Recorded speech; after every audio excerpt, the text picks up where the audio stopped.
السلام علیکم ورحمۃ اللہ وبرکاتہ۔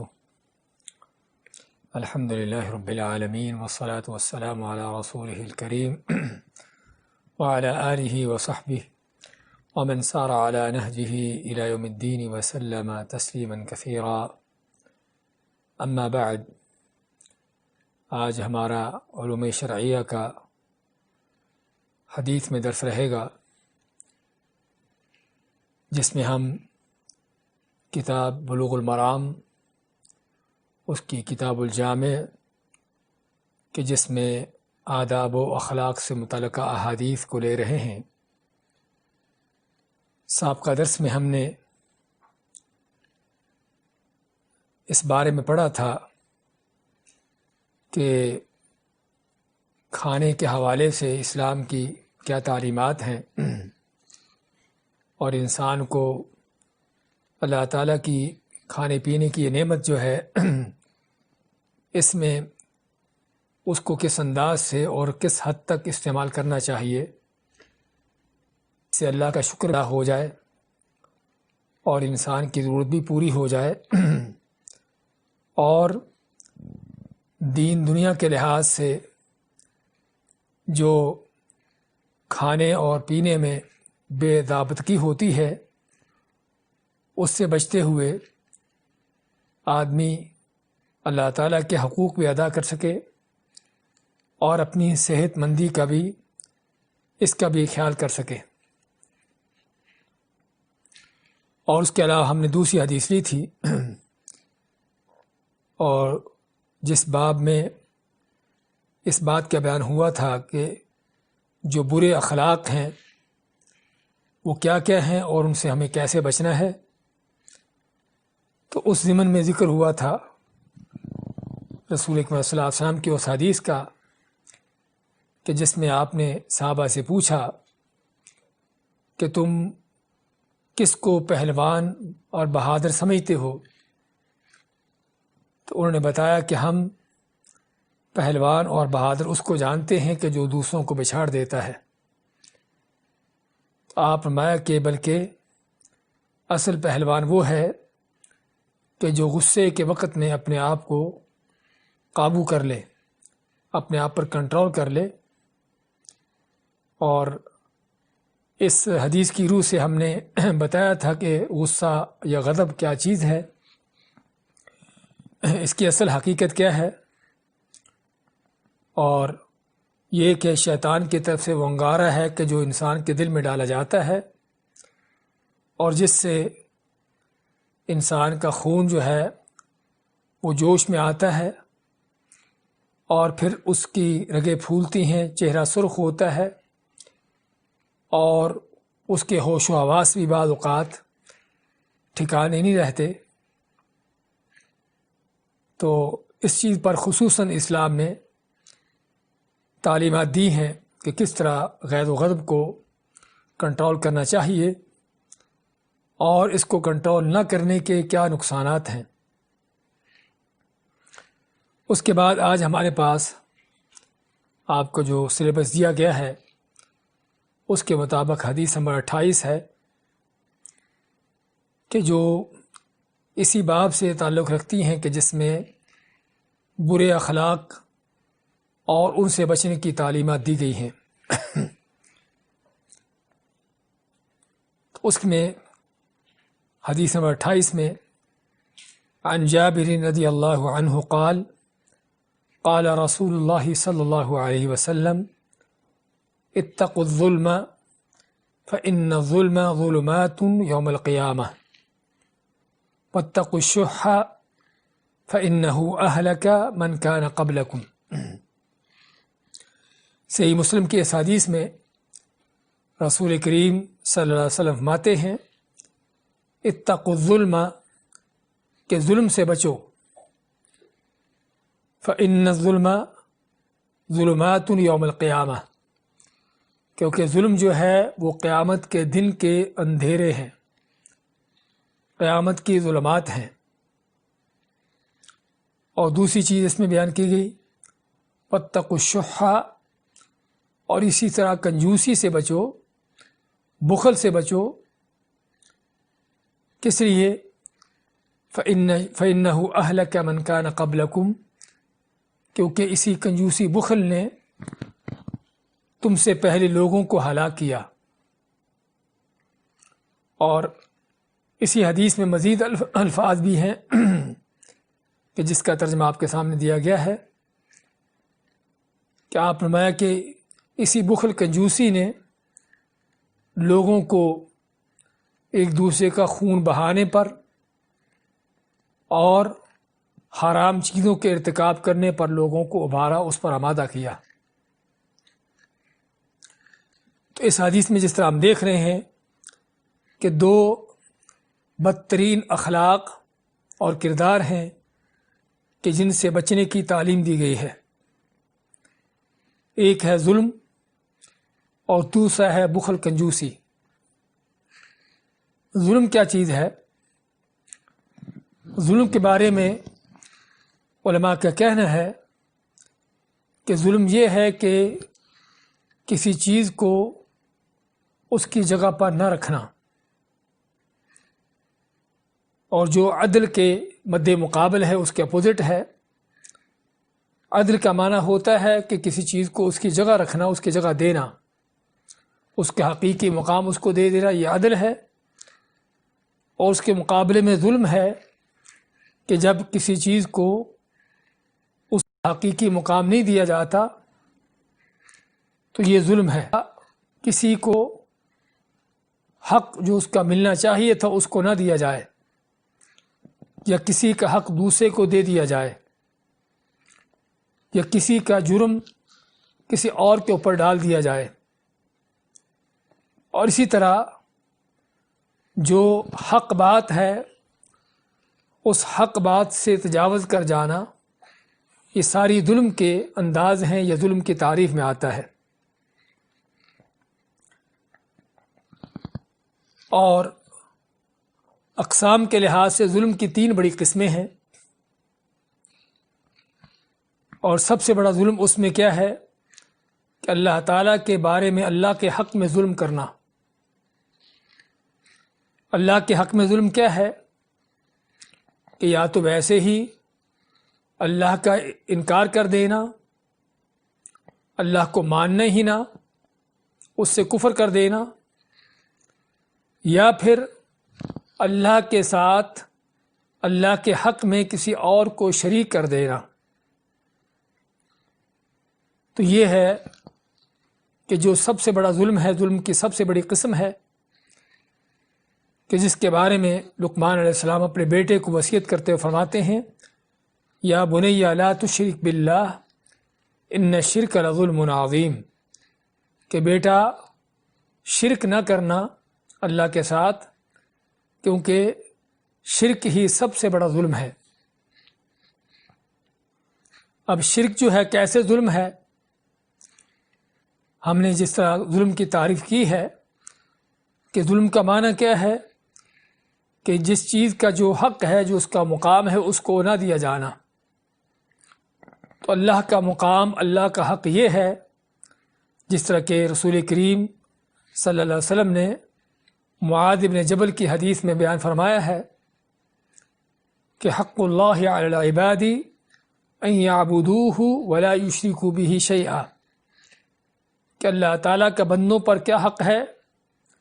کہ اس کی عبادت کریں اور اس کے ساتھ کسی طرح کا شرک نہ کریں۔ تو اصل اللہ کا حق یہ ہے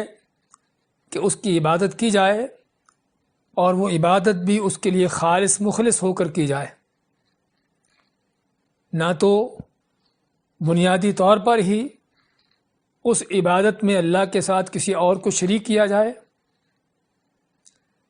اور نہ ہی اس میں ریاکاری دکھلاوے کا پہلو ہو کہ عبادت تو اللہ کے لیے کر رہے ہیں، لیکن اس میں بندوں کو اس لحاظ سے شامل کر لیا کہ بندوں کی تعریفیں حاصل ہو جائیں، بندے خوش ہو جائیں، یا دنیا کا کوئی غرض مقصد اس میں شامل ہو جائے۔ تو یہ بھی ساری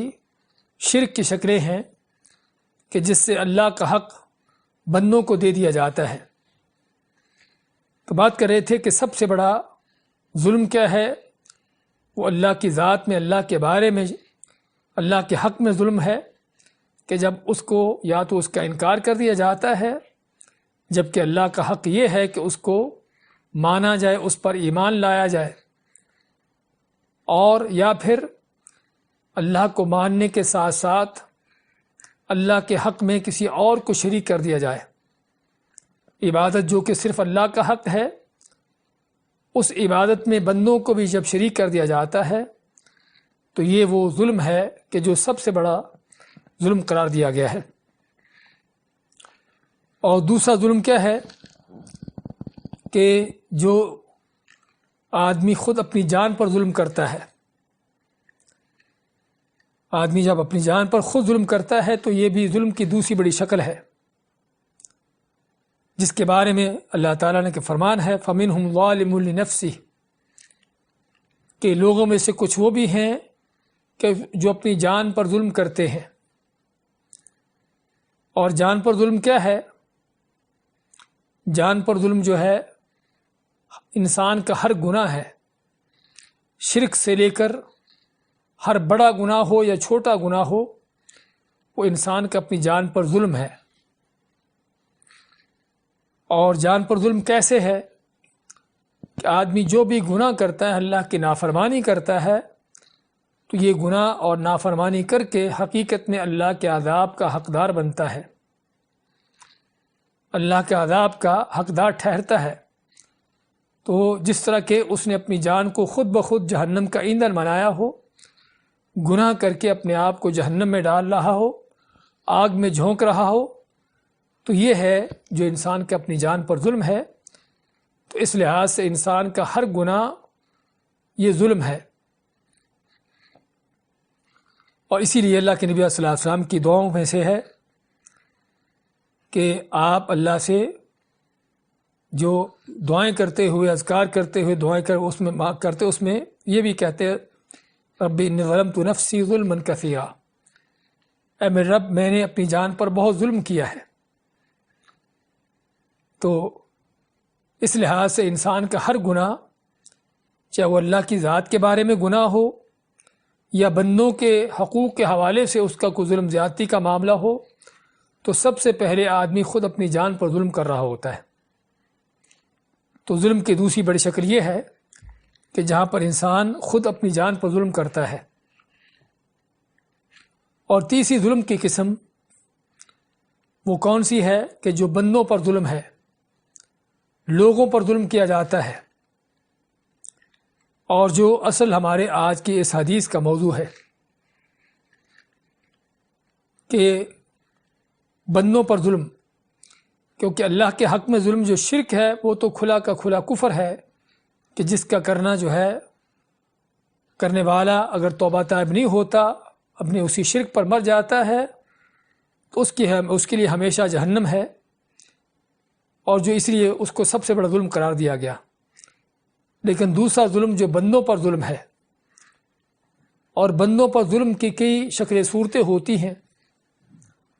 کبھی کسی کی جانی لحاظ سے اس کا نقصان کیا جاتا ہے، کسی کو قتل کر دیا جاتا ہے، کسی کو مار پیٹ کی جاتی ہے، جو اس پر ظلم ہے، ناحق طور پر اگر یہ چیز کی جاتی ہے۔ کبھی کسی کے مال کے لحاظ سے اس پر ظلم کیا جاتا ہے کہ ناحق طور پر اس کا مال چھینا جاتا ہے،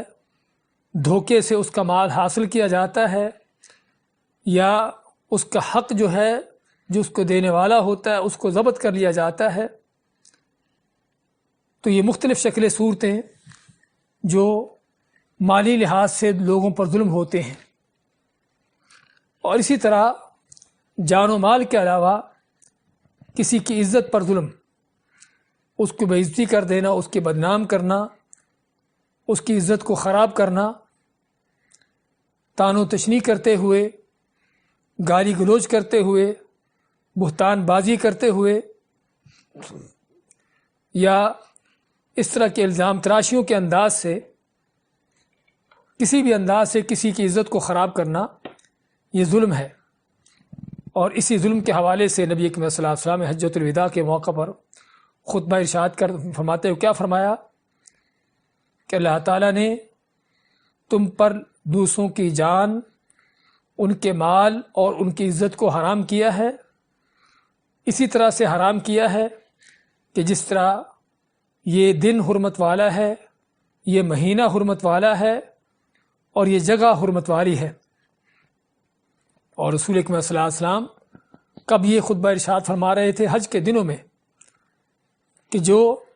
حرمت کے دن ہیں اور حج کے مہینے میں جو حرمت کا مہینہ ہے، اور مکہ مکرمہ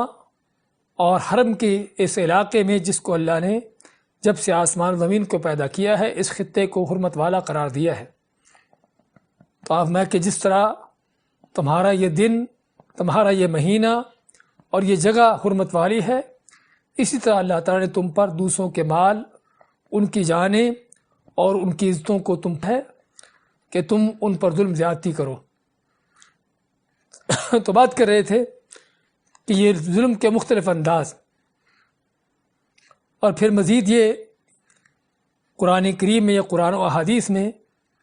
جو ظلم کی مختلف شکلیں بیان ہوتی ہیں۔ کبھی یتیموں پر ظلم ہوتا ہے کہ جب یتیموں کا مال ناحق طور پر ناجائز طریقے سے کھایا جاتا ہے، کہ جس کے متعلق اللہ کا فرمان ہے ان الذین یأکلون اموال الیتامی ظلما انما یأکلون فی بطونہم نارا، کہ جو یتیموں کا مال ظلم کرتے ہوئے کھاتے ہیں وہ اپنے پیٹوں میں آگ بھر رہے ہیں۔ اور کبھی لوگوں کا مال ناحق طور پر غصب کیا جاتا ہے، ہڑپ کیا جاتا ہے، مال کسی بھی شکل میں ہو، چاہے وہ پیسوں کی شکل میں ہو، چاہے کوئی ان کی زمین جائیداد ہو، یا کوئی بھی ان کی جو چیزیں ہیں ان کو ناحق طور پر اس کو حاصل کیا جاتا ہے، اس کا ناحق طور پر قبضہ جما لیا جاتا ہے۔ تو یہ وہ ظلم جس کے بارے میں صحیح بخاری مسلم کی حدیث میں اللہ کے نبی صلی اللہ علیہ وسلم کا فرمان ہے من اخذ او اقتطع شبرا من الارض ظلما طوق من 7 اراضین یوم القیامہ، کہ جو کسی کی زمین پر ظلم کرتے ہوئے ناحق طور پر ایک بالشت بھی قبضہ کر لیتا ہے، یعنی ایک بالشت بھی زمین اس کی قبضے میں لے لیتا ہے ناجائز طور پر، ناحق طور پر، تو اس کے لیے کیا ہوگا؟ آپ مانتے ہیں کہ قیامت کے دن 7 زمینیں ہی اس کے گلے میں پہنائی جائیں گی، 7 زمینوں کا طوق اس کے گلے میں ڈالا جائے گا، اس کو سزا دیتے ہوئے اور دنیا کے سامنے اس کو ذلیل و خوار کرتے ہوئے، لوگوں کے سامنے اس کو ذلیل و خوار کرتے ہوئے۔ اس میں ہے کہ لوگوں کے مال کو ناحق طور پر اس پر قابض ہو جانا، اس کو غصب کر لینا، اور اسی طرح اور بھی ظلم کے جو مختلف انداز پائے جاتے ہیں، کہ جس کا جو کسی کا حق ہے اس کو ادا نہ کرنا، چاہے وہ مالی حق نہ ہو لیکن وہ حق جو اللہ نے بندوں پر ایک دوسرے پر فرض کیے ہیں، جس طرح کہ اللہ تعالیٰ کا فرمان ہے وَآتِ ذَا الْقُرْبَى حَقَّهُ، کہ قرابت والوں کو ان کا حق دو۔ تو جس قدر انسان کا کسی کے ساتھ قرابت کا رشتہ ہے، اور اس میں سب سے بڑھ کر ماں باپ ہیں، بیوی اور اولاد ہیں، بہن بھائی ہیں، اور اسی طرح جو بھی اس کے قرابت والے ہیں، اللہ ماتا ہے کہ ان کو ان کا حق دو۔ ان کا حق جو ہے، ان کے حقوق مختلف طرح کے ہیں، جس میں مالی حقوق بھی ہیں ان کے، اور ان کے ساتھ تعلقات کو قائم رکھنے کے صلہ رحمی کا حق بھی ہے، ان کے ساتھ نیکی احسان کا حق بھی ہے، مشکل کے اوقات میں ان کا ساتھ دینا، ان کے ساتھ کھڑے ہونا، خوشی غمی میں ان کے ساتھ شریک ہونا، اور اس طرح کے مختلف موقعوں میں ان کے ساتھ ان کے کام آنا، یہ سارے ان کے حقوق میں سے ہیں۔ اور سب سے بڑا حق اس میں دین اور عقیدے کے لحاظ سے، کہ دینی طور پر ان کی رہنمائی کرنا، ان کو صحیح عقیدے اور ایمان کی طرف ان کو لگانا چلانا، اس کی تعلیم دینا، اور اگر ان کے اندر غلط چیز نظر آتی ہے تو ان چیزوں کی اصلاح کرنا، کہ جو کسی انسان کا دوسرے پر سب سے بڑا حق ہے۔ تو یہ قرابت والوں کے حق کہ جو اللہ نے دینے کا ادا کرنے کا حکم دیا ہے، یتیموں کے حق، مسکینوں کے حق، معاشرے کے غریب اور محتاج لوگوں کا حق۔ تو کہنے کا مقصد مختلف طرح کے انسان پر حقوق ہیں کہ جو اللہ نے اس پر فرض کیے ہیں، تو ان حقوق کو ادا نہ کرنا یہ بھی کیا ہے؟ ظلم ہے۔ یعنی جس کی مثال اگر ہم دینا چاہیں، اگر اللہ نے کسی کو مال دیا ہے اور اس اتنا مال ہے کہ جس میں زکوٰۃ فرض ہوتی ہے، اور یہ زکوٰۃ معاشرے کے غریبوں فقیروں کا جو زکوٰۃ کے مستحقین ہیں ان کا حق ہے، تو اگر کوئی زکوٰۃ ادا نہیں کرتا، ان معاشرے کے مستحق لوگوں کو مالی حق جو ہے زکوٰۃ کا ان کو نہیں دیتا، تو کیا کر رہا ہے؟ ظلم کر رہا ہے ان پر، ان کا حق کھا رہا ہے۔ اور اسی لیے اللہ تعالیٰ نے بعض آیات میں یہ نہیں فرمایا کہ صرف زکوٰۃ دو یا صرف خرچ کرو، بلکہ کیا فرمایا ہے؟ وَفِي أَمْوَالِهِمْ حَقٌّ مَّعْلُومٌ لِلسَّائِلِ وَالْمَحْرُومِ، کہ اللہ کے نیک بندوں کے، اللہ کے بندوں کے مال میں حق ہے، کس کا؟ سوال کرنے والوں کا، اور جو معاشرے کے تہی دامن محروم لوگ ہوتے ہیں جن کے پاس کچھ نہیں ہوتا، تو ان مالدار لوگوں کے مال میں ان کا حق ہے۔ اور ان کا حق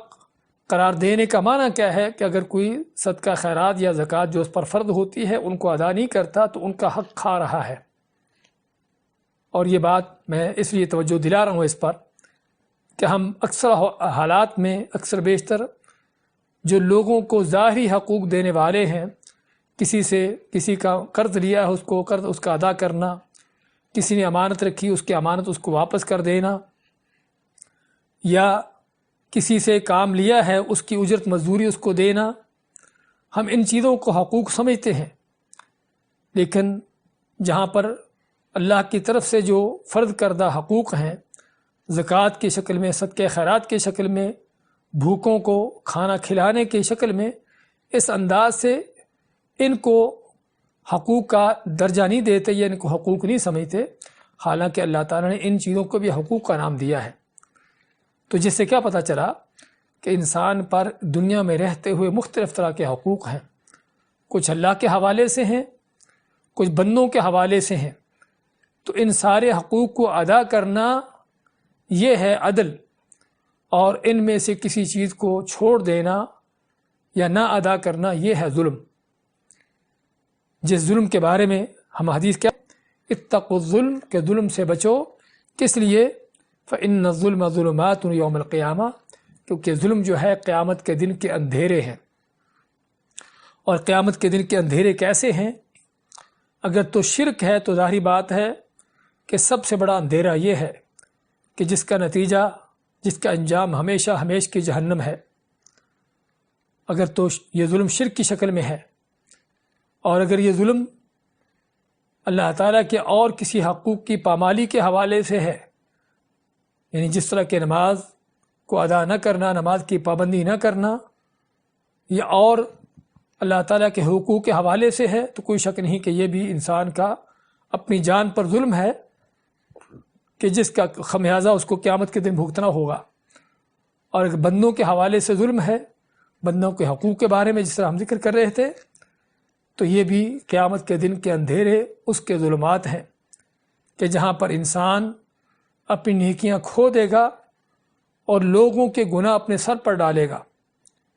اسی لیے نبی صلی اللہ علیہ وسلم نے فرمایا لا تؤدون الحقوق الی اہلھا،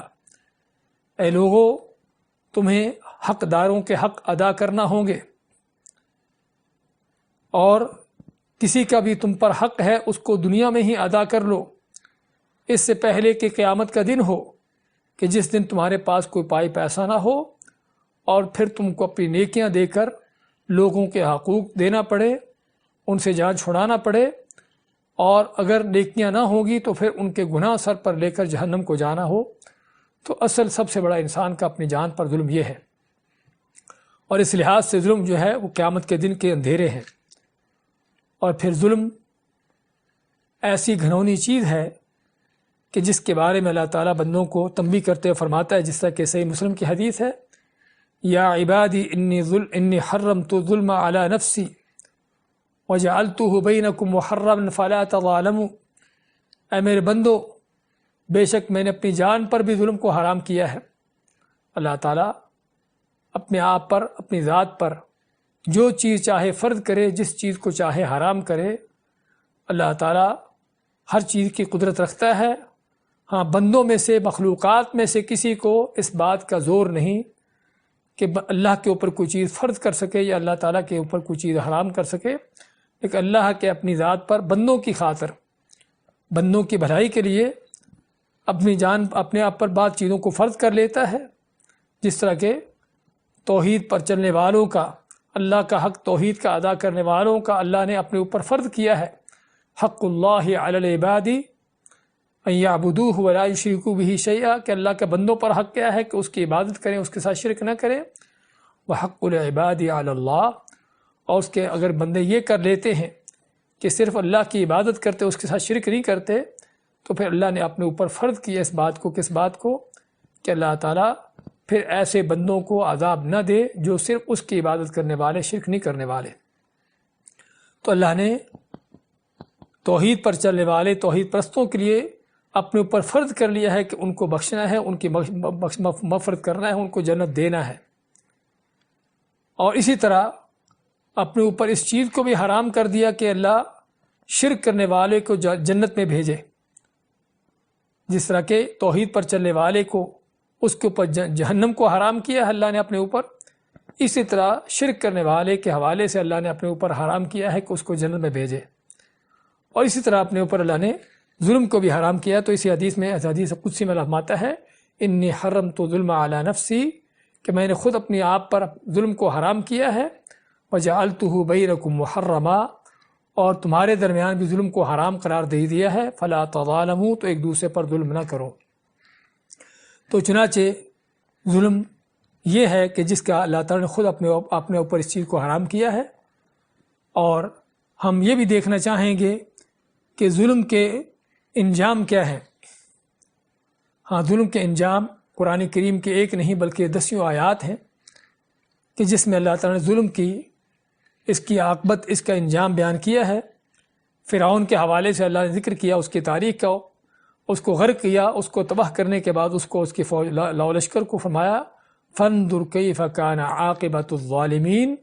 کہ پس دیکھو ان ظالموں کا پھر انجام کیسے ہوا۔ قوم ثمود کا اللہ نے ذکر کیا اور فرمایا فتلک بیوتہم خاویۃ بما ظلموا، کہ اس قوم کو اللہ نے جب ہلاک کیا کہ دیکھو ان کے گھر کھڑے ہیں ابھی تک پہاڑوں کے اندر بنے ہوئے اور خالی پڑے ہیں، اور اپنی خالی یعنی پڑے ہوئے اپنی تاریخ کو اپنے منہ سے بول کر بتا رہے ہیں کہ ہمارے رہنے والے کون تھے اور ان کی کس طرح سے ہلاکت ہوئی اور کس وجہ سے ہلاکت ہوئی، شرک کرنے کی وجہ سے۔ اور اسی طرح اللہ تعالیٰ کا فرمان وَكَأَيٍّ مِّن قَرْيَةٍ أَهْلَكْنَاهَا، اور کتنی ہی بستیاں ہیں کہ جن کو ہم نے ہلاک کیا، وَهِيَ ظَالِمَةٌ، کیوں ہلاک کیا؟ کیونکہ وہ ظلم کرنے والے تھے۔ اور جب ان کو ہلاک کیا تو پھر کیا تھا کہ ان کی چھتیں گری پڑی ہیں، ان کے مکان تباہ ہو چکے ہیں، اور ان کے رہنے والے جو ہے وہ سبھی بلا میٹ ہو چکے ہیں۔ کس وجہ سے؟ ظلم کی وجہ سے۔ تو یہ ہے ظلم کی تاریخ ہم کو جو ملتی ہے سابقہ قوموں کے حوالے سے۔ اور اسی طرح اللہ تعالیٰ کا ہر ظالم کے لیے جو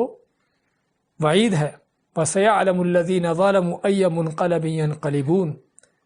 کہ ان قریب جان لیں گے ظلم کرنے والے کہ ان کا کیسے پلٹنا ہوتا ہے، اللہ کے پاس کیسے پلٹ کر جائیں گے،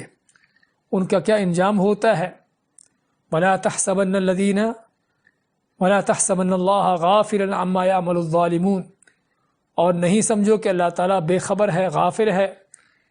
کس سے؟ ان لوگوں سے جو اللہ کے، جو بندوں پر ظلم کرنے والے ہیں۔ تو اللہ تعالیٰ ہر ظالم کو دیکھ رہا ہے، اس کے ظلم کے معاملات اس کی نظر میں ہیں، ان کو جانتا ہے، اور لیکن ان کو ڈھیل دیتا ہے، جس طرح کہ نبی اکرم صلی اللہ علیہ وسلم کا فرمان ہے ان اللہ لیملی للظالم، کہ اللہ ظالم کو مہلت دیتا ہے، ڈھیل دیتا ہے۔ ہم بعض اوقات بہت سے لوگ جب دنیا میں ظلم و ستم دیکھتے ہیں تو اس بات پر ان کو تعجب ہوتا ہے کہ اللہ تعالیٰ ان ظالموں کی پکڑ کیوں نہیں کرتا، ان کو ہلاک کیوں نہیں کرتا؟ ان کو کیوں کھلی چھٹی دے رکھی ہے ظلم کرنے پر؟ اور بعض کا ظلم کی انتہا ہوتی ہے۔ فرعون نے جس انداز سے ظلم کیے ہے قرآن اس کی گواہیاں دیتا ہے، اور شاید بعض وہ بھی لوگ ہوں جن کے ظلم فرعون سے کہیں بڑھ کر ہوں۔ اور آج بھی دنیا میں ایسے ایسے بڑے بڑے ظالم موجود ہیں کہ جن کے ظلم جو ہیں ان کے سامنے فرعون کا ظلم کوئی حیثیت نہیں رکھتا۔ تو کیا اللہ تعالیٰ ان کے ظلم کو جانتا نہیں؟ کیا دیکھتا نہیں؟ دیکھ رہا ہے، جانتا ہے۔ لیکن یہاں پر ہمیں ایک اہم ترین بات جو سمجھنے کی ضرورت ہے وہ کیا ہے کہ دنیا چونکہ دار ابتلا ہے، امتحان کی جگہ ہے، اور امتحان ہونے کا معنی کہ ایک شخص کو آپ نے امتحان کے لیے چھوڑا ہوا ہے اور آپ دیکھ رہے ہیں کہ وہ کیا کرتا ہے، اچھائی کرتا ہے، برائی کرتا ہے، صحیح کام کرتا ہے، غلط کرتا ہے، اور امتحان کا تقاضا یہ ہوتا ہے کہ آپ اس کو اس کی حالت پر چھوڑے رکھیں تاکہ دیکھیں کہ یہ اپنے اس ظلم میں، اپنے اس کام میں کہاں تک پہنچتا ہے، کدھر جاتا ہے۔ کیونکہ اگر آپ جب جیسے ہی کوئی غلطی کرے فوراً اس کی پکڑ کر لیں تو یہ امتحان نہ ہوا، یہ تو پھر سزا ہوئی، یہ تو پکڑ ہوئی۔ لیکن دنیا چونکہ دار ابتلا ہے، امتحان کی جگہ ہے، اس لیے اللہ تعالیٰ ظالموں کو دیکھ رہا ہے، جانتا ہے اس کی نظر میں ہر چیز۔ اور اسی ماتا اللہ تعالیٰ وَلَا تَحْسَبَنَّ اللَّهَ غَافِلًا عَمَّا يَعْمَلُ الظَّالِمُونَ،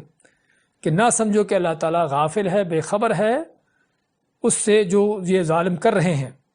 انما یؤخرهم لیوم تشخص فیہ الابصار، اللہ فرماتا ہے کہ اللہ تعالیٰ تو صرف ان کو ڈھیل دیے ہوئے ہے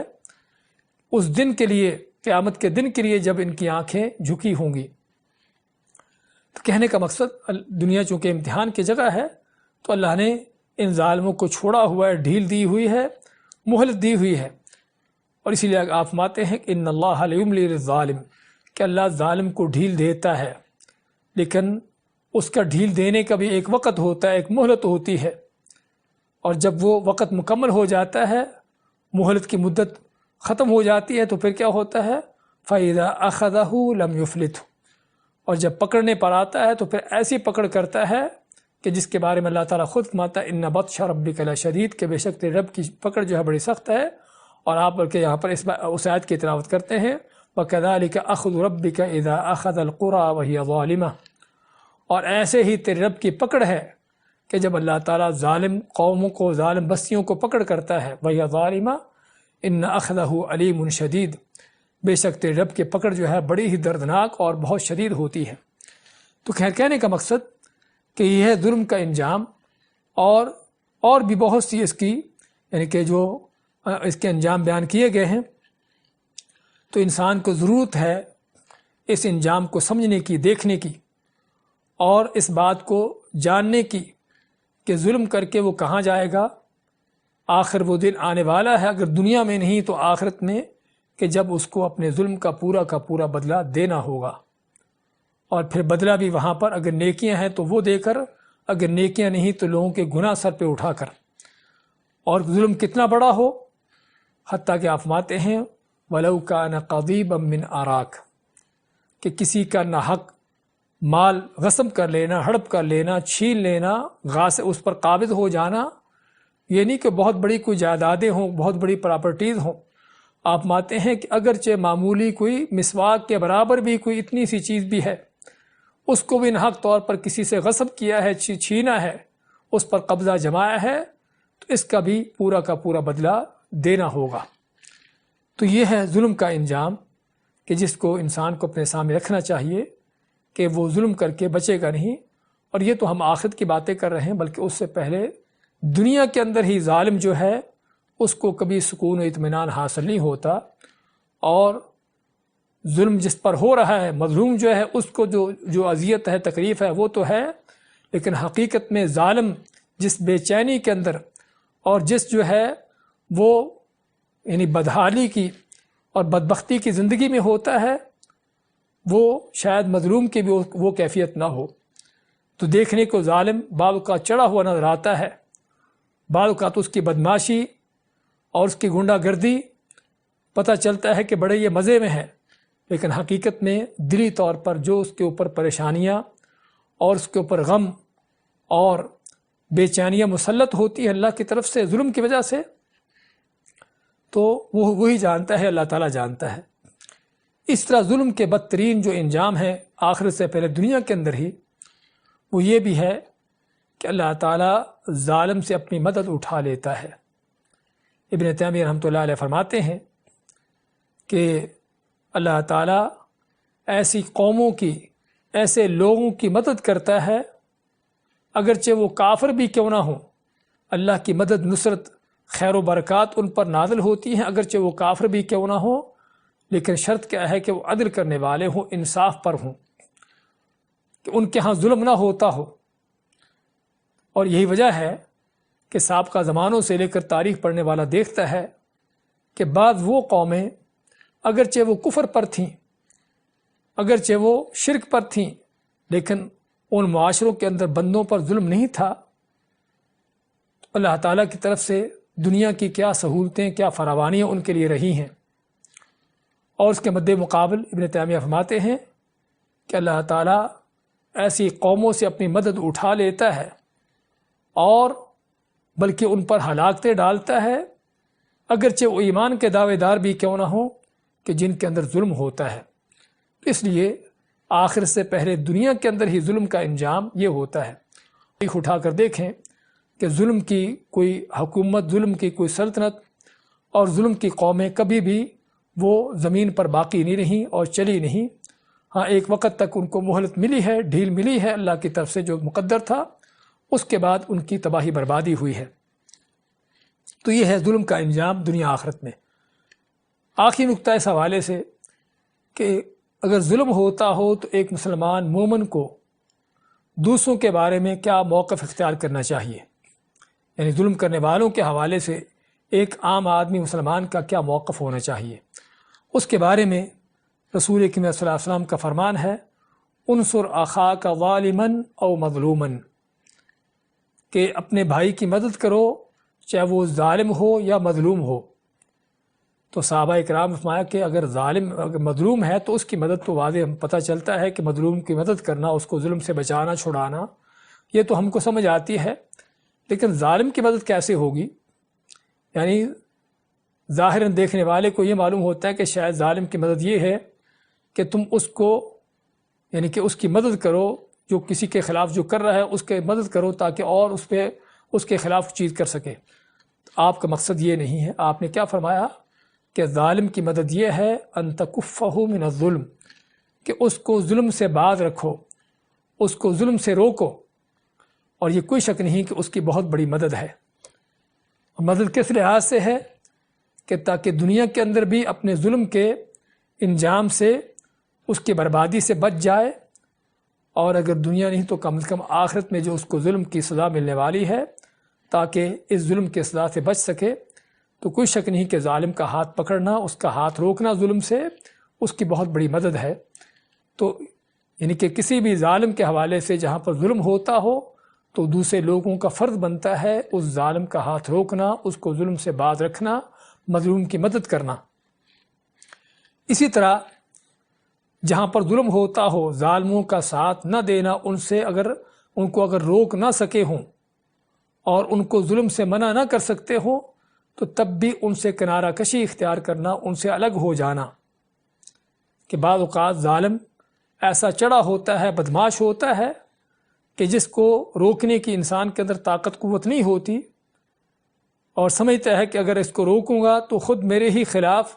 یا میری ہی شامت آئے گی یا میری خیر نہ ہوگی۔ اگرچہ انسان کو چاہیے کہ یہاں پر بھی وہ ہمت سے کام لے، عزم سے کام لیتے ہوئے اٹھے، آگے بڑھے اور روکنے کی کوشش کرے، اور اگر اس کو کوئی تکلیف پہنچتی ہے تو اللہ کی راہ میں ہے، اور اللہ تعالیٰ اس کی اس نیکی کو ضائع کرنے والا نہیں ہے۔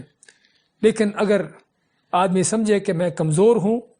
اس ظالم کے مقابلے میں کھڑا ہونا بلکہ اس کو کچھ کہنا، بات کرنا بھی میرے لیے ممکن نہیں ہے، تو کیا ہے؟ ایسے ظالموں سے الگ رہنا، ان کی کسی لحاظ سے ان کی سپورٹ نہ کرنا، ان کی مدد نہ کرنا، یہ کم از کم وہ فریضہ ہے جو ہمیں کرنے کی ضرورت ہے، جس کے بارے میں اللہ تعالیٰ کا فرمان ہے وَلَا تَرْكَنُوا إِلَى الَّذِينَ ظَلَمُوا فَتَمَسَّكُمُ النَّارُ وَمَا لَكُمْ من دون اللہ من اولیاء ثم لا تنصرون، کہ ایسے لوگوں کے ساتھ نہ ہو جاؤ، ان کی طرف مائل نہ ہو جاؤ جو ظلم کرنے والے ہیں۔ اور ان کے ساتھ ہونا، ان کے مائل ہونے کے بہت سے انداز ہوتے ہیں کہ بعض اوقات تو بذات خود اس ظالم کے ساتھ آدمی کھڑا ہو جاتا ہے ظلم کرنے میں، اس کو سپورٹ کرتا ہے، اس کی مدد کرتا ہے جسمانی طور پر، مالی طور پر، اسلحہ دے کر، یا بعض اوقات اس کی حمایت کرتا ہے چاہے باتوں سے کیوں نہ ہو، اس کی حوصلہ افزائی کرتا ہے اور اس کے ظلم کو صحیح قرار دیتا ہے کہ جو تم کر رہے ہو صحیح کر رہے ہو، یعنی اس کا حوصلہ بڑھاتا ہے اس چیز پر۔ تو کوئی شک نہیں کہ یہ ظالم کا ساتھ دینا ہے، اس کی مدد کرنا ہے، اس کی طرف مائل ہونا ہے۔ یا اگر اور کچھ بھی نہ ہو تو کم از کم یہ کہ نہ تو جسمانی طور پر، مالی طور پر یا کسی لحاظ سے اس کی مدد کی، اور نہ ہی باتوں میں اس کو سپورٹ کیا، لیکن کم از کم کسی انداز سے اس کی یعنی اس کے معاملات کو لوگوں کے ہاں اس کے ظلم کو بیان نہ کیا، لوگوں کے ہاں اس کے ظلم کو نہ کھولا کہ یہ کیا کر رہا ہے۔ تو یہ کم از کم اس ظالم کی مدد ہے جو انسان کرتا ہے، ان کی طرف جھکنا مائل ہونا ہے۔ تو اس لیے انسان کا فرض بنتا ہے کہ اگر ظالم کو روک نہیں سکتا تو کم از کم اس کی مدد بھی نہ کرے، اس کا ساتھ بھی نہ دے۔ اور ساتھ دینے کا نتیجہ کیا ہوتا ہے؟ اللہ فرماتا ہے وَلَا تَرْكَنُوا إِلَّا الَّذِينَ ظَلَمُوا فَتَمَسَّكُمُ النَّارُ، کہ ظالموں کی طرف مائل نہ ہو جاؤ، ان کی طرف نہ جھکو اور ان کے ساتھ نہ کھڑے ہو، ورنہ کیا ہوگا؟ ایسا کرو گے تو کیا ہوگا؟ فَتَمَسَّكُمُ النَّارُ، ایسا کرو گے تو پھر تمہاری جہنم کی وعید ہے، تم کو جہنم کی آگ چھوئے گی آخرت میں، اور دنیا میں کیا ہوگا؟ وَمَا لَكُم مِّن دُونِ اللَّهِ مِنْ أَوْلِيَاءَ ثُمَّ لَا تُنصَرُونَ، اور پھر اللہ کے سوا تمہارا کوئی کارساز نہ ہوگا، یعنی دنیا میں تمہارا کوئی مددگار، نہ آخرت میں تمہارا کوئی مددگار ہوگا۔ تو اللہ کی مدد اور نصرت ایسے لوگوں سے اڑ جاتی ہے کہ جو ظالم کا ہاتھ نہیں پکڑتے۔ اور حدیث میں اللہ کے نبی صلی اللہ علیہ وسلم کا فرمان ہے کہ اللہ تعالیٰ ایسے لوگوں سے اپنا ہاتھ اٹھا لیتا ہے کہ جو ظالم کا ہاتھ نہیں روک سکتے، ظالم کو یہ بھی نہیں کہہ سکتے کہ تو ظالم ہے۔ تو کہنے کا مقصد یہ کم از کم وہ چیز ہے کہ جو ایک مسلمان کو کرنا چاہیے، کہ اصل تو یہ ہے کہ ظالم کو روکے ظلم سے، اگر نہیں روک سکتا تو کم از کم اپنی بات چیت کے حوالے سے کسی بھی انداز سے اس کا ساتھ نہ دے، بلکہ کوشش کرے اس کے ظلم سے روکنے کے لیے، کم کم اس کے ظلم کو بیان کرنا کہ یہ ظالم ہے۔ اور کوئی شک نہیں کہ خصوصاً آج کے جو میڈیا کا دور ہے،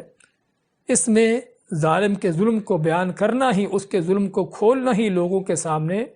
ایک بہت بڑا ظلم کو روکنے کا ذریعہ ہے، کیونکہ آج کل اس سوشل میڈیا کے دور میں ظالموں کے ظلم کو لوگوں کے سامنے فاش کرنا، ان کے ظلم کو بیان کرنا، ان کو ظالم بنا کے لوگوں کے سامنے پیش کرنا ہی ایک وہ بہت بڑی چیز ہے کہ جس وجہ سے کئی ظالم اپنے ظلم سے باز آتے ہیں، یا کم از کم باز نہیں آتے تو ایسے لوگ کھڑے ہوتے ہیں کہ جو ان ظالموں کو روکنے والے ہوں اور ان سے ظلم کا بدلہ لینے والے ہوں۔ تو علی کل حال یہ حدیث ہم کو اس کا پہلا جملہ ہم کو یہ معنی دیتا ہے اتقوا الظلم، کہ ظلم سے بچو، فإن الظلم ظلمات یوم القیامہ، کیونکہ ظلم جو ہے وہ قیامت کے دن کے اندھیرے ظلمات ہیں۔ اور دوسرا جملہ حدیث کا یا دوسرا موضوع واتقوا الشح، اور اسی طرح بخل کنجوسی سے بچو۔ شح کیا چیز ہے؟ اس کے بارے میں علماء کا کہنا ہے کہ شح کے معنی یہ ہے کہ کسی چیز کی شدید حرص اور لالچ ہونا کنجوسی اور بخل کے ساتھ، کہ آدمی کے اندر بخل کنجوسی بھی ہو اور کسی چیز کو حاصل کرنے کی سخت اس کی شدید حرص اور لالچ بھی ہو۔ تو یہ دونوں چیزیں جب انسان کے اندر جمع ہو جاتی ہیں تو پھر کیا ہے کہ آدمی چیز کو حاصل کرنے میں حلال و حرام، جائز و ناجائز کے ہر طریقے اختیار کرتا ہے، اور جب حاصل ہو جاتی چیز تو پھر اس کو سمیٹ کے اس کو رکھتا ہے، اور اس کو خرچ کرنے میں اس کو یعنی کہ دوسروں پر اس کو خرچ کرنے میں اس چیز سے جو ہے وہ بچتا ہے یا اس چیز سے دور رہتا ہے۔ تو یہ ہے شح، یہ ہے جس کو عربی میں یعنی کہ ہاں حدیث کے اندر شح کا نام دیا گیا ہے، کہ حرص بھری شدید بخل اور کنجوسی، کہ جس میں حرص اور لالچ بھی ہے اور ساتھ بخیلی اور کنجوسی بھی ہے۔ اس کے بارے میں آپ نے کیا فرمایا؟ فَإِنَّهُ أَهْلَكَ مَنْ كَانَ قَبْلَكُمْ، کیونکہ تم سے پہلے قومیں جو ہیں وہ اسی بخل کنجوسی سے ہلاک ہوئیں۔ بخل کنجوسی سے ہلاک کیسے ہوئیں؟ اس کی آپ نے وضاحت کرتے فرمایا کیونکہ اس بخل کنجوسی کے ہوس نے، مال کی حرص اور لالچ نے ان کو جو ہے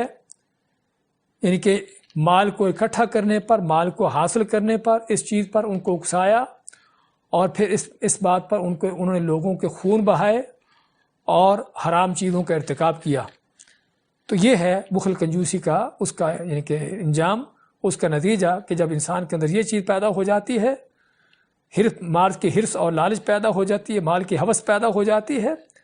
اور پھر ہوس پیدا ہونے کے ساتھ ساتھ بخل کنجوسی بھی ہو، تو پھر آدمی حلال و حرام کی تمیز کیے بغیر مال کو حاصل کرنے کی کوشش میں ہوتا ہے،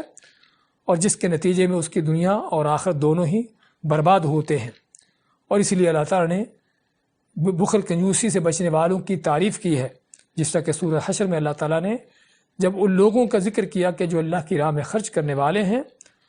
تو ان کے بارے میں کیا فرمایا؟ وَمَن يُوقَ شُحَّ نَفْسِهِ فَأُولَٰئِكَ هُمُ الْمُفْلِحُونَ، کہ جو شخص اپنے نفس کی حرص بخل کنجوسی سے بچا لیا گیا، تو یہی وہ لوگ ہیں جو کامیابی پانے والے ہیں۔ اور اس کے مد مقابل مزید کیا فرمایا، یعنی کہ اس بخل کنجوسی کو بیان کرتے ہوئے وَمَن يَبْخَلْ فَإِنَّمَا يَبْخَلُ عَنْ نَفْسِهِ، سورہ محمد میں اللہ تعالیٰ کا فرمان کہ جو شخص بخل کنجوسی کرتا ہے تو اس کی بخل کنجوسی کا وبال اسی کے اوپر آتا ہے۔ اور اس طرح سورۃ آل عمران کی 30 آیت میں اللہ کا فرمان وَلَا يَحْسَبَنَّ الَّذِينَ يَبْخَلُونَ بِمَا آتَاهُمُ اللَّهُ مِنْ فَضْلِهِ هُوَ خَيْرًا لَهُمْ، اور نہ سمجھیں وہ لوگ کہ جن کو اللہ نے مال دیا ہے اور اس میں بخل کنجوسی کرتے ہیں، ان کا بخل کنجوسی کر کے مال کو سمیٹنا، جمع کر کے رکھنا، اس کو جو ہے بچا کے رکھنا ان کے لیے خیر ہے، ان کے لیے بہتر ہے، بل ہوا شر لہم، بلکہ ان کے لیے مال کو اس طرح سے سنبھال کے سمیٹ کے رکھنا جو ہے ان کے لیے بہت بڑا شر ہے، ان کے نقصان کا ذریعہ ہے۔ کیوں نقصان کا ذریعہ ہے؟ سیطوقون ما بخلوا بہ یوم القیامہ، کہ یہ مال جس کو انہوں نے بخل کر کے کنجوسی کر کے سمیٹ کے رکھا ہے، اسی کا طوق قیامت کے دن ان کو پہنایا جائے گا۔ اور حدیث میں اللہ کے نبی صلی اللہ علیہ وسلم نے اس کی مزید وضاحت کی کہ وہ طوق صرف مال کا نہیں ہوگا، وہ طوق کیا ہوگا کہ اللہ تعالیٰ اسی مال کو ایک اژدہا بنا کر، بڑا سانپ بنا کر ان کے گلے میں ڈالے گا، اور جو سانپ اس قدر زہریلا ہوگا کہ سر سے گنجا ہوگا، اور اس کو ڈسے گا، اس کو کاٹے گا، اور ساتھ ساتھ کہے گا انا کنزک انا مالک، کہ میں تیرا مال ہوں، تو میں تیرا خزانہ ہوں۔ اور رسول اکرم صلی اللہ علیہ وسلم نے اسی لیے اسی بخل کنجوسی سے نفرت دلانے کے لیے، اس سے دور رکھنے کے لیے، رہنے کے لیے انسان کو کیا تعلیم دی؟ آپ فرماتے ہیں شر ما فی الرجل شح حالع وجبن خالع، کہ بدترین کسی انسان کے اندر جو خصلت ہو سکتی ہے وہ کیا ہے؟ شح حالع، کہ ایسی بخل کنجوسی کہ جو انسان کو جو ہے وہ بخیل، یعنی کہ اس کے اندر بزدلی بھی پیدا کر دے، اور اس کو جو ہے اس کے اندر جو ہے ڈر خوف پیدا کر دے۔ ڈر خوف کس چیز کا؟ کہ مال خرچ ہوگا تو کہاں سے آئے گا، اور اس کے اندر مزید جو ہے اس کو جو ہے بزدل بنا دے، کہ بزدل بنانے کا معنی کہ جہاں پر اپنی جان کو، اپنے مال کو بچا کے رکھے گا کہ کہیں جاتا نہ رہے۔ اور اسی لیے رسول اکرم صلی اللہ علیہ وسلم کی اہم ترین اس موضوع پر دعاؤں میں سے کہ آپ صلی اللہ علیہ وسلم دعا کیا کرتے تھے اللہم انی اعوذ بک من الجبن، آپ کے جو صبح و شام کے اذکار تھے ان میں یہ بھی دعا یا یہ ذکر بھی تھا یا یہ دعا بھی تھی، اللہم انی اعوذ بک من الجبن، اے اللہ میں تم سے پناہ مانگتا ہوں بزدلی سے، واعوذ بک من البخل، اور پناہ مانگتا ہوں بخل کنجوسی سے، واعوذ بک من ان ارد الی ارذل العمر، اور پناہ مانگتا ہوں کہ مجھے نکمی اور بڑھاپے کی عمر میں لوٹا دیا جائے، واعوذ بک من فتنۃ الدنیا وعذاب القبر، اور اس طرح پناہ مانگتا ہوں دنیا کے فتنے سے اور قبر کے عذاب سے، جس طرح کہ صحیح بخاری کی حدیث ہے۔ تو علی کل حال یہ جملہ حدیث کا ہم کو اس بات کی تعلیم دیتا ہے کہ بخل کنجوسی کس قدر گھنونا عمل ہے، اور نہ کہ صرف اللہ کے ہاں بلکہ انسان کا دنیا کے ہاں بھی اس کا جو بدترین اس کے اوپر اثرات پڑتے ہیں کہ لوگ بھی اس سے نفرت کھاتے ہیں، اور لوگ بھی ایسے شخص سے دور ہو جاتے ہیں، ان کے دل میں بھی اس کے لیے نفرتیں، بغض اور یہ چیزیں پیدا ہو جاتی ہیں۔ کس وجہ سے؟ کہ کیونکہ بخل کنجوسی سے آدمی جب بندوں کے حق ادا نہیں کرتا اور مال کو سمیٹ سمیٹ کے رکھتا ہے، تو جس کے نتیجے میں کیا ہے کہ بندے بھی اس سے پھر دور ہوتے ہیں، نفرتیں کھاتے ہیں، اور اس بندوں کے دل میں بھی اس کے لیے بغض اور یہ چیزیں پیدا ہوتی ہیں۔ تو جس وجہ سے کیا ہے کہ آخر سے پہلے دنیا کے اندر ہی آدمی ذلیل و خوار ہوتا ہے، بلکہ اور تو اور یہ بخل کنجوسی بعض اوقات انسان کو حتیٰ کہ اس کے گھر والوں، اس کی اولاد تک اس کو دشمن بنا دیتی ہے، کہ اولاد دیکھتی ہے کہ مال ہے اس کے پاس لیکن اس پر سانپ بن کے بیٹھا ہوا ہے، تو وہ اولاد جو ممکن ہے باپ کے لیے دعائیں کریں اس کی صحت سلامتی کی، اس کے باقی رہنے کی، وہی اولادیں جو ہیں اس کی موت کی تمنا کریں کہ یہ سانپ کب مرے اور کب جو ہے اس کا مال ہم کو ملے اور ہم اس سے کو فائدہ اٹھا سکیں۔ تو کوئی شک نہیں کہ یہ بخل کنجوسی جو ہے نہ کہ صرف دین کے لحاظ سے بلکہ دنیا کے لحاظ سے اور لوگوں کے لحاظ سے بھی انسان کے لیے کس قدر جو ہے وہ نقصان دہ ہے، اور بلکہ بذات خود انسان کے اپنی جان کے لیے بھی، کیونکہ جب یہ انسان کے اندر خسرت پیدا ہو جاتی ہے بخل کنجوسی کی، تو اس کا نتیجہ کیا ہوتا ہے؟ پھر یہ نہیں کہ صرف اوروں پر خرچ نہ کرنا، بلکہ انسان اپنے اوپر بھی خرچ نہیں کرتا، اپنے اوپر بھی خرچ کرنے سے جو ہے وہ ہاتھ روک لیتا ہے۔ اور اپنے اوپر خرچ نہ کرنا یہ نہیں کہ صرف مال کو اللہ کی راہ میں خرچ کرنے کے لیے تاکہ اللہ کی راہ میں خرچ کرنے کا زیادہ موقع ملے، جس طرح کہ نبی کریم صلی اللہ علیہ وسلم یا صحابہ کرام کی سیرت میں ہم کو ملتا ہے کہ اللہ نے ان کو مال دیا ہوتا تھا، لیکن اس مال کو اپنی جانوں پر وسیع انداز سے وسیع پیمانے پر خرچ کرنے کی بجائے اپنے گھر والوں پر اس مال کو کشادہ انداز سے خرچ کرنے کے بجائے کیا ہے کہ صرف اپنی زندگی کو چلانے کی حد تک اپنے معاملات کو رکھتے، جس طرح ہم نے سابقہ درس میں ذکر کیا تھا، کھانے پینے کی زندگی کی ضروریات کو صرف اس حد تک رکھتے جتنی ان کو ضرورت ہے اور باقی اللہ کی راہ میں خرچ کرتے۔ تو اگر تو یہ انداز ہے تو یہ کوئی شک نہیں کہ بہت عظیم چیز ہے کہ جو مسلمان کو اس سے ہونی چاہیے، اور جس کے بارے میں اللہ تعالیٰ کا فرمان ہے کہ سب سے بہتر وہ مال ہے کہ جو اللہ تعالیٰ کسی نیک آدمی کو دیتا ہے، کہ جو اللہ تعالیٰ جب اس کو دیتا ہے تو اس کو اللہ کی راہ میں لوٹاتا ہے، یعنی کہ اس کو سمیٹ سمیٹ کے رکھتا ہے۔ تو اگر تو مقصد یہ ہے تو پھر تو بہت عظیم بات ہے، لیکن یہاں پر ان لوگوں کی بات ہو رہی ہے کہ جو بخل کنجوسی کر کے نہ تو اللہ کی راہ میں خرچ کرنا ہے، نہ اپنے اوپر خرچ کرنا ہے، اور نہ جن کے حقوق ہیں رشتہ داروں میں سے، عزیز و اقارب میں سے، بلکہ گھر والوں میں سے بھی ان کو بھی نہ ادا کرنا، تو یہ وہ بخل کنجوسی ہے جو ان لوگوں کی دنیا آخرت کی ہلاکت کا باعث بنتی ہے۔ حالانکہ یہی مال جو انسان سمیٹ سمیٹ کے رکھتا ہے، اس مال کی حقیقت کیا ہے اس کے بارے میں رسول اکرم صلی اللہ علیہ وسلم کا فرمان ہے کہ یقول ابن آدم مالی مالی، انسان کہتا ہے کہ میرا مال میرا مال، حالانکہ انسان کا مال وہ ہے کہ جو اس نے کھا لیا یا پی لیا اور خرچ کر ڈالا، یا پہن لیا اور اپنے اس کو خرچ کر ڈالا، یا اللہ کی راہ میں دے دیا اور اپنے لیے جمع کر دیا۔ ہاں یہ ہے جو انسان کا اپنا مال ہے، اور جو اس نے جمع کر کے رکھا ہے وہ اس کا مال نہیں بلکہ اس کے وارثوں کا مال ہے، کیونکہ آج ابھی اس کی جان نکلی اور جو جمع کیا ہوا مال ہے وہ سبھی کا سبھی اس کے وارثوں کو جا ملے گا۔ تو اور ممکن ہے کہ یہ مال جمع کیا ہوا بجائے اس کی خیر کے، اس کے لیے جنت کے جانے کا، اس کے لیے جہنم کو جانے کا ذریعہ بنے۔ تو خیر کہنے کا مقصد تو اس جملے کے اندر بخل کنجوسی سے روکا گیا، منع کیا گیا کہ اگر اللہ تعالیٰ مال دیتا ہے تو اس کا حق یہ ہے کہ انسان اپنی ضرورت، اپنے اہل و عیال کی اور عزیز و اقارب کی، مسلمان بھائیوں کی، ان کے معاملات کو دیکھے، اللہ کی راہ میں خرچ کرے۔ اصل اس مال کا یہ حق ہے، اور اس کو سمیٹ کے رکھنا، ہاں یہ وہ کام ہے کہ جس کے بارے میں اللہ تعالیٰ نے سورۃ ھمزہ کے اندر ایسے ہی لوگوں کا ذکر کیا ہے،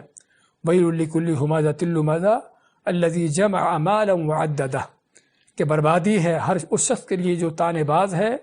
اور عیب نکالنے والا ہے۔ کیا کرتا ہے؟ الَّذِي جَمَعَ مَالًا وَعَدَّدَهُ، جو مال کو جمع کر کر کے گن گن کے رکھتا ہے، اور کیا سمجھتا ہے؟ يَحْسَبُ أَنَّ مَالَهُ أَخْلَدَ، سمجھتا ہے کہ اس کا یہ مال اس کو ہمیشہ رکھے گا یا مال ہمیشہ رہے گا۔ اللہ ماتا ہے کہ ہرگز نہیں، کلا ہرگز نہیں، لَيُنبَذَنَّ فِي الْحُطَمَةِ، کہ یہ بھی اور اس کا مال بھی پھینکے جائیں گے، حطمہ توڑ پھوڑ کرنے والی آگ میں۔ تو یہ ہے اس بخل کنجوسی کا انجام، کہ جب انسان اس کے اندر یہ مرض پیدا ہو جاتا ہے بخل کنجوسی کا، تو اس کا نتیجہ یہ نکلتا ہے کہ دنیا کے اندر بھی ذلیل و خوار ہوتا ہے، اور آخرت میں بھی اللہ تعالیٰ ایسے لوگوں کو اس جہنم کی وعید سناتا ہے کہ جس میں یہ خود بھی مال رکھنے والا، مال کو جمع کرنے والا، اور اس کا مال بھی توڑ پھوڑ کرنے والی اس آگ میں ڈالا پھینکا جائے گا۔ آخر میں اس بخل کا علاج کیا ہے؟ اس بخل کا علاج یہ ہے کہ آدمی قرآن کو پڑھے، احادیث کو پڑھے اور دیکھے کہ اس طرح کے کام کرنے کا انجام کیا ہوتا ہے، دنیا کے اندر اس کے کیا نقصانات ہیں، اور آخرت کے حوالے سے اللہ کی کس قدر ناراضگی کا باعث بنتے ہیں، اور مال کو سمیٹ کر رکھنے کا نتیجہ کیا ہوتا ہے۔ ممکن ہے کہ جس مال کو اس نے سمیٹ کر رکھا ہے یہی مال اس کی تباہی بربادی کا باعث بن جائے، اور واقعی ہم دیکھتے ہیں کہ کتنے لوگ ہیں جن کی ہلاکتیں، کہ جن کے قتل کس وجہ سے ہوتے ہیں، ان کے مال کی وجہ سے ہوتے ہیں جو انہوں نے سمیٹ کے رکھے ہوتے ہیں، یعنی ان کا مال ہی ان کے لیے وبال جان بن جاتا ہے، اور ان کے مال کی وجہ سے ہی ان کی اولادیں ان کی دشمن ہو جاتی ہیں، ان کے عزیز و اقارب ان کے جانوں کو ان کو قتل کرنے کے درپے ہو جاتے ہیں۔ تو اس لیے انسان کو اس چیز کا علاج یہ ہے کہ اس طرح کے کام کرنے کا نتائج کو دیکھنا چاہیے کہ یہ کام کرنے کا نتیجہ کیا ہوگا، اور پھر مزید یہ بھی اس سے یعنی کہ اس مرض کا علاج کیا ہے؟ اس مرض کا علاج یہ ہے کہ آدمی اللہ پر یقین توکل رکھے اور اللہ کے دیے ہوئے مال کو خرچ کرے، اللہ کی راہ میں دے، اور پھر دیکھے کہ اس کے دل سے مال کی محبت کیسے ختم ہوتی ہے۔ اسی اللہ تعالیٰ نے کیا فرمایا؟ خذ من اموالہم صدقۃ تطہرہم وتزکیہم بہا، کہ ان کے مال سے زکوٰۃ لو۔ اس زکوٰۃ کا فائدہ کیا ہوگا؟ اور زکوٰۃ کو بلکہ زکوٰۃ ہی کیوں کہا گیا ہے؟ کیونکہ زکوٰۃ کا معنی ہے پاک کرنا۔ تو زکوٰۃ جو ہے انسان کو خود بھی اور اس کے مال کو بھی پاک کرتی ہے، انسان کے دل کو پاک کرتی ہے مال کی آلائشوں سے، مال کی غلاظتوں سے، اس کی محبتوں سے، کہ جب انسان اللہ کی راہ میں دینے کا عادی بن جاتا ہے تو اس کے مال ہاتھ میں تو رہتا ہے لیکن دل میں نہیں آتا، جس کے نتیجے میں کیا ہے کہ دل سے مال کی محبتیں ختم ہو جاتی ہیں اور پھر بخل کنجوسیاں اس کے نکل جاتی ہیں۔ تو اس کا سب سے بہترین حل یا اس کا بہترین علاج جو ہے وہ یہ بھی ہے کہ انسان اللہ کی راہ میں خرچ کرنے کا اپنے آپ کو عادی بنائے، اللہ جو دیتا ہے اپنے حق اور اپنے عزیز و اقارب کے حق ادا کرے اس سے۔ ہاں یہ وہ بہترین علاج ہے، اور مزید یہ بھی کہ اللہ کی راہ میں خرچ کر کے مال کو اس کو نتیجہ معلوم ہونا چاہیے کہ اس کو کیا ملنے والا ہے، دنیا کے اندر کیا سعادتیں حاصل ہوتی ہیں، کہ اللہ تعالیٰ اس کو خوشیاں نصیب کرتا ہے، زندگی اس کی کس قدر باسعادت اور خوشحال ہو جاتی ہے، اور اللہ کی طرف سے کس طرح مزید اس کے لیے نعمتوں کے دروازے کھلتے ہیں، اور پھر آخرت میں اس کے لیے اس خرچ کیے ہوئے مال کے کیا فائدے ہوتے ہیں۔ تو اس لیے ضرورت ہے ان چیزوں کو سامنے رکھنے کی کہ جس سے پتہ چلے کہ واقعی یعنی بخل کنجوسی کا انجام کیا ہے، اور اس کے مد مقابل اللہ کی راہ میں خرچ کر کے اور بندوں کے حقوق ادا کرنے میں انسان کو دنیا آخرت کے کیا فائدے حاصل ہوتے ہیں۔ تو آج اسی حدیث پر اکتفا کرتے ہیں، ٹائم چونکہ مکمل ہو چکا ہے۔ بارک اللہ فیکم و جزاکم اللہ خیر۔